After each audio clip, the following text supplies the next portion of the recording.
আল্লাহর নবী সাল্লাল্লাহু আলাইহি সাল্লাম বলেছেন, কিয়ামতের দিন এক ব্যক্তিকে আনা হবে, তাকে জাহান্নামে নিক্ষেপ করা হবে।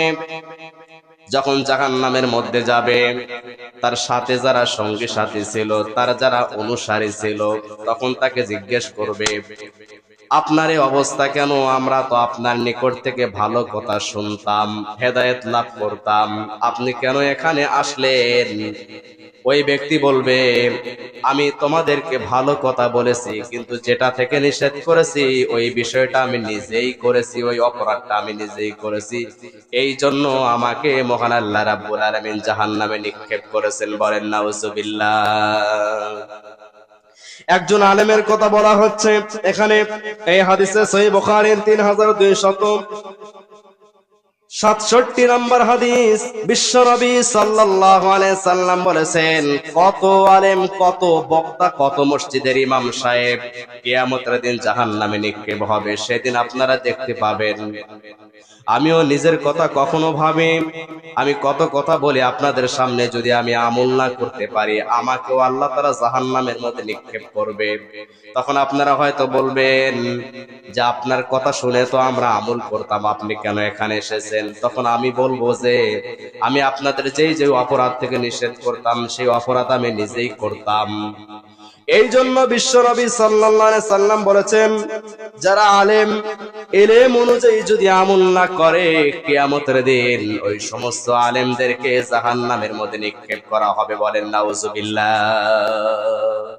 শুধু আপনারা যাবেন না, আমরা বক্তারা, আমরা আলেমরা, আমরা ইমামরা, আমরা হাফেজকারী আলেমরা আমরা যাব জাহান্নামের মধ্যে, যদি আমরা ইলম অনুযায়ী আমল না করি। শর্ত আছে, যদি আমরা ইলম অনুযায়ী আমল না করি। আমি আপনাকে সুদ থেকে নিষেধ করলাম, কিন্তু আমি নিজেই যদি সুদ খাই তাহলে আমি জাহান্নামী।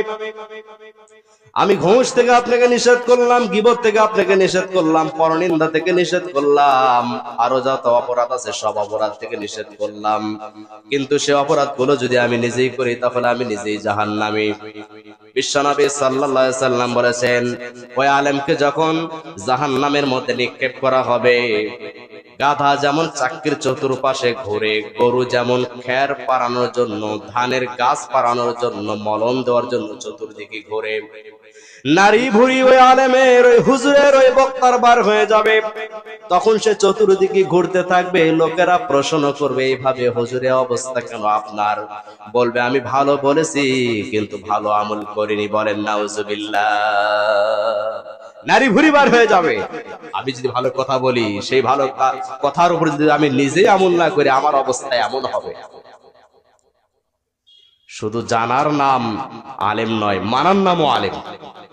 মানতে হবে আপনাকে। আপনি যেটা জানেন সেটা মানবেন আগে। সৎ কাজের আদেশ করছেন কিন্তু সৎ কাজ নিজে করছেন না, নিজে নীতি কথা বলছেন, ভালো কথা বলছেন কিন্তু নিজে করেন না, এমন ব্যক্তিদের জন্য এমন শাস্তি হবে। প্রিয় ভাইরা আমার, আবু হুরায়রা রাদিয়াল্লাহু তাআলা হতে বর্ণিত, তিনি বলেন, দ্বীনি ইলম গোপন করা সম্পর্কে, ইসলামের কোন বিধান গোপন করা সম্পর্কে বিশ্বনবী সাল্লাল্লাহু আলাইহি সাল্লামের সাহাবী আবু হুরায়রা রাদিয়াল্লাহু তাআলা হতে বর্ণিত, তিনি বলেছেন, রাসূলুল্লাহ সাল্লাল্লাহু আলাইহি সাল্লাম বলেছেন, যে ব্যক্তি এমন কোন জিনিস সম্পর্কে তাকে জিজ্ঞেস করা হলো যা সে জানে কিন্তু গোপন করলো, কিয়ামতের দিন তার মুখে আগুনের লাগাম পরিয়ে দেওয়া হবে। বলেন নাউজুবিল্লাহ।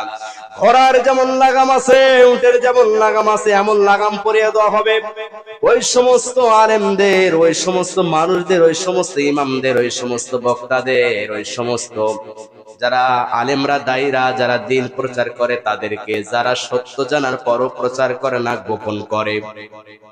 মনে করেন আপনি আমাকে কোনো কথা জিজ্ঞেস করলেন, আমি যদি সেই কথাটা না বলি, যদি আমি জানি কিন্তু আমি বলছি না কোনো ভয়ে, জীবনের ভয়ে কিংবা প্রাণের ভয়ে কিংবা সম্পদের ভয়ে কিংবা চাকরির ভয়ে আমি যদি না বলি, কিয়ামতের দিন মহান আল্লাহ রাব্বুল আলামিন আমার মুখে আগুনের লাগাম পরিয়ে দিবেন।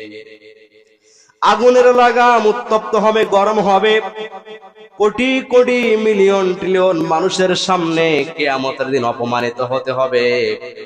এইজন্য বিশ্বনবী সাল্লাল্লাহু আলাইহি সাল্লাম বলেছেন, যা তোমরা জানো তা তোমরা আমল করো, বাল্লিগু আন্নি ওয়ালাউ আয়া, আমার পক্ষ হতে একটি হাদিস জানা যদি থাকে, একটি বাণী যদি জানা থাকে, একটি কথাও যদি জানা থাকে, অন্যের নিকট প্রচার করিয়ে দাও।